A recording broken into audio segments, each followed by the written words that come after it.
Hello viewers, আসসালামু আলাইকুম।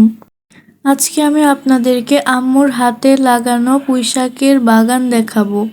বৃষ্টির সময়ে আমরা এখান থেকে প্রচুর পুঁইশাক খেয়েছি। এখন শীতকাল চলে আসছে। এই সিজনে পুঁইশাক কম বাড়ে, এজন্য এদের অনেক যত্ন নিতে হয়।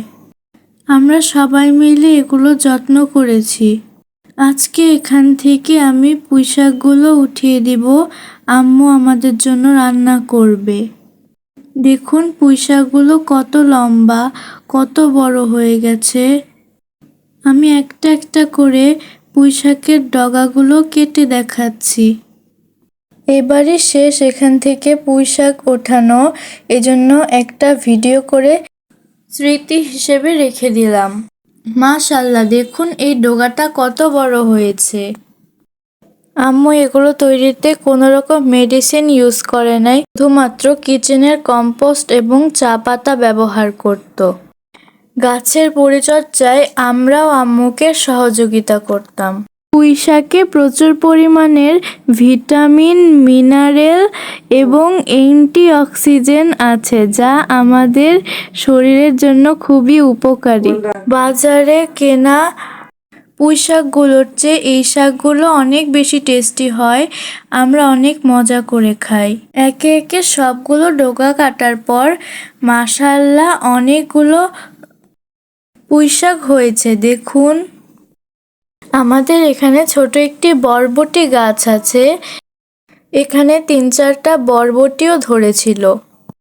আশা করছি ভবিষ্যতে আরো ধরবে। ওয়াও, মাশাআল্লাহ, দেখুন আমাদের কতগুলো পুঁইশাক হয়ে গেছে। আম্মু এগুলোকে এখন কেটে বেছে ধুয়ে নিয়েছে, রান্না করবে তাই। আমার আম্মু পুঁইশাকগুলোকে চিংড়ি মাছ এবং আলু দিয়ে রান্না করবে। সব মশলা কষিয়ে আম্মু এর মধ্যে চিংড়ি মাছ ছেড়ে দিল। চিংড়ি মাছ আমার ভীষণ পছন্দের একটি খাবার। চিংড়ি মাছ কষানো হয়ে গেলে আম্মু এখন এখানে শাক ছেড়ে দিল। ৫ থেকে ৭ মিনিট শাকটা রান্না করার পর আম্মু এর উপর কিছুটা রসুন কুচি ছেড়ে দিল।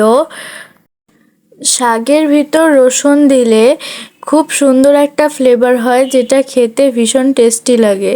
এখন শাকটি আর ২-৩ মিনিট রান্না করলেই খাওয়ার জন্য রেডি হয়ে যাবে। শাকগুলি এত সফট ছিল যে খুব দ্রুতই রান্না হয়ে গেছে। ভিডিওটি ভালো লাগলে সবাই লাইক, কমেন্টস করে চ্যানেলটিকে সাবস্ক্রাইব করে দিবেন প্লিজ। সবাই ভালো থাকবেন। আসসালামু আলাইকুম।